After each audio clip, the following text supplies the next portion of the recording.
Now, Afghanistan's Taliban government has marked the second anniversary of their takeover with a national holiday and commemorations.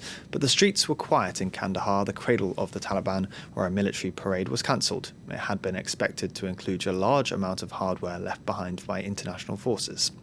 The Taliban has imposed their strict interpretation of Islam, which the United Nations has called gender apartheid.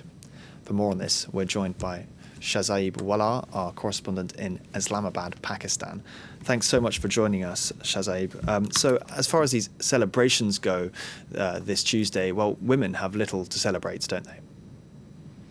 Well, we have seen some images of Taliban carrying out flag marches in the streets of Kabul, driving in American armored vehicles that they captured after the withdrawal of the international forces.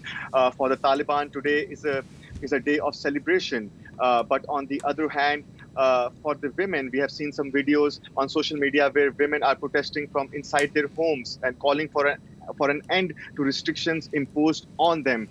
For the past 2 years, we have seen for the past 2 years have been very tough for women in Afghanistan. That is to put it lightly. The Islamic Emirates has been steadily yet consistently increasing restrictions on women since it took power. The biggest setback for them came in the education sector, where the girls are forbidden to receive formal education from middle school onwards. They cannot go to universities, colleges, or even high schools. On top of all of this, they cannot access public parks. And just to go in public, they must wear a full veil and be accompanied by a male member of the family on long-distance journeys. They no longer have the right to work in most of the public sector or even for the NGOs. Private companies don't tend to hire them, being afraid of the backlash from the Taliban. Only a month ago, we saw the Taliban even banning beauty salons for women. That was one of the only exclusively female-led sector in the country, and it effectively unemployed 60,000 women. We talked to one 14-year-old teenager in Kabul today, and she said that we are no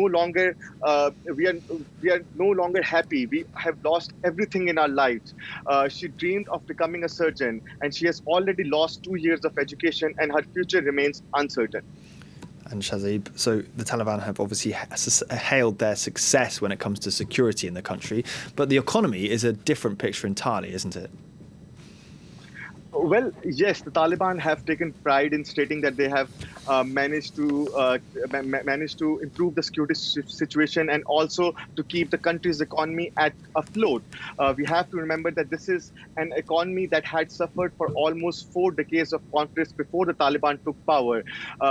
And when the Taliban came to power, billions of dollars in international aid were immediately cut off, and on top of it, financial sanctions were imposed. Nearly 85% of the country still lives in poverty, and according to the UN, 4 million Afghans are undernourished, including over 3 million children under the age of 5. The Taliban have been trying to restart the economy mainly by increasing the local tax collection and also imposing tighter custom tax mechanisms to collect taxes from the border trades. On the administrative front, there have been some positives. The security situation has improved, but mainly because the Taliban, the biggest insurgent group fighting the former government, is now in power. Secondly, the Taliban have also been able to drastically reduce the opium cultivation. According to some estimates, the area cultivated this season is 80% less than what it was when the Taliban seized power. But for how long will this last? The population has no real alternative. Unemployment has exploded in the past 2 years, and the Afghans are only surviving mainly thanks to international humanitarian aid. Shazib Wala, thanks for that very quick overview of the situation for the last 2 years in Afghanistan.